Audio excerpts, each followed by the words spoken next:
तस्वीरें दिखाते हैं। प्रधानमंत्री नरेंद्र मोदी 5 देशों के दौरे पर रवाना हो रहे हैं। सीधी तस्वीरें वहीं की है। पीएम मोदी का 8 दिन में पीएम मोदी का 5 देशों का ये दौरा है और अब उसके लिए पीएम मोदी यहां से रवाना हो रहे हैं। 3 दशक में ये पहली बार है। घना का दौरा सबसे पहले प्रधानमंत्री नरेंद्र मोदी करने वाले हैं, जो कि 2 से 3 जुलाई तक चलेगा और उसके बाद ये 8 दिन तक ये दौरा होने वाला है पीएम मोदी का।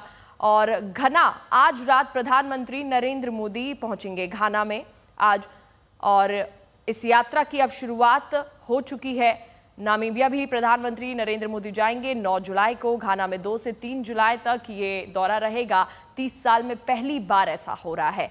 इसके बाद त्रिनिदाद भी प्रधानमंत्री जाएंगे 3 से 4 जुलाई, और साथ ही अर्जेंटीना में 4 से 5 जुलाई का पीएम का ये दौरा रहने वाला है। इस यात्रा का उद्देश्य ग्लोबल साउथ के कई प्रमुख देशों के साथ भारत के संबंधों को मजबूत बनाना है।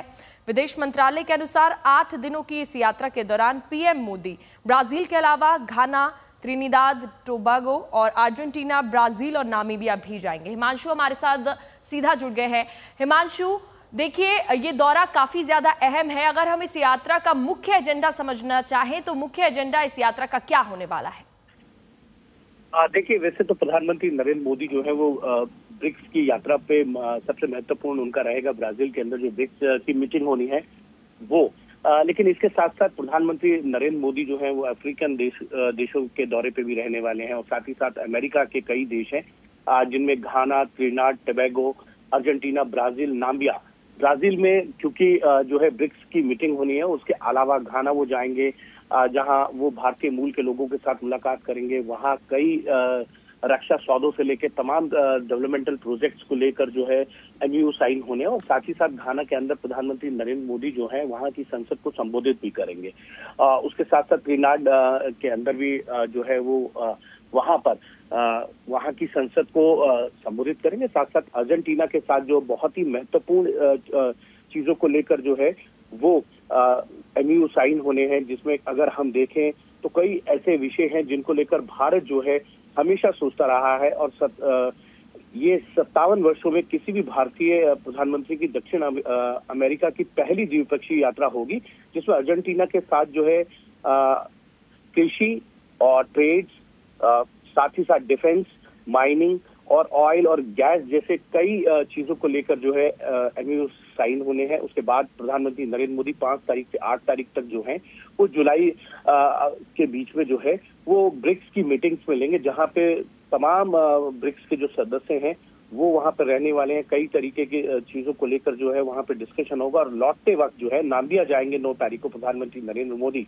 और वहां पर जो है प्रधानमंत्री नरेंद्र मोदी जो है कई अन्य इन्वेस्टमेंट्स को लेकर, डायमंड प्रोसेसिंग को लेकर कई इश्यूज के ऊपर जो है वहां पर भी चर्चा होनी है।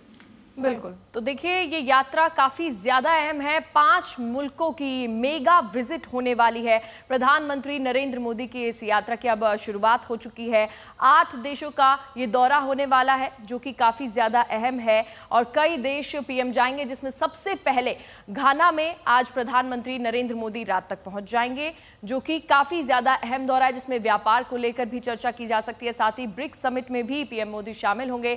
पीएम मोदी 5 देशों की यात्रा करने वाले हैं, और इसका जो उद्देश्य है वो ग्लोबल साउथ के कई प्रमुख देशों के साथ भारत के संबंधों को मजबूत बनाना है। हिमांशु हमारे साथ जुड़े हुए हैं। हिमांशु, द्विपक्षीय वार्ता की भी कोई चर्चा चल रही है क्या? वो हो सकती है, उसकी संभावना है?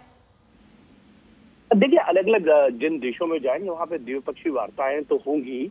साथ में ब्रिक्स के अंदर क्योंकि रहने वाले हैं 5 जुलाई से 8 जुलाई के बीच में प्रधानमंत्री नरेंद्र मोदी ब्राजील में, और वहां पर जो है अगर आप देखेंगे एआई को लेकर, क्लाइमेट एक्शंस को लेकर, ग्लोबल हेल्थ को लेकर तमाम ऐसे विषय हैं जिनको लेकर जो है द्विपक्षीय वार्ताएं होंगी।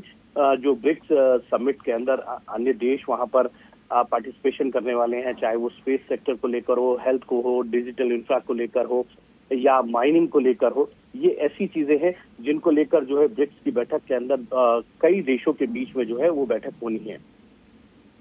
चलिए, शुक्रिया हिमांशु आपका तमाम जानकारी देने के लिए।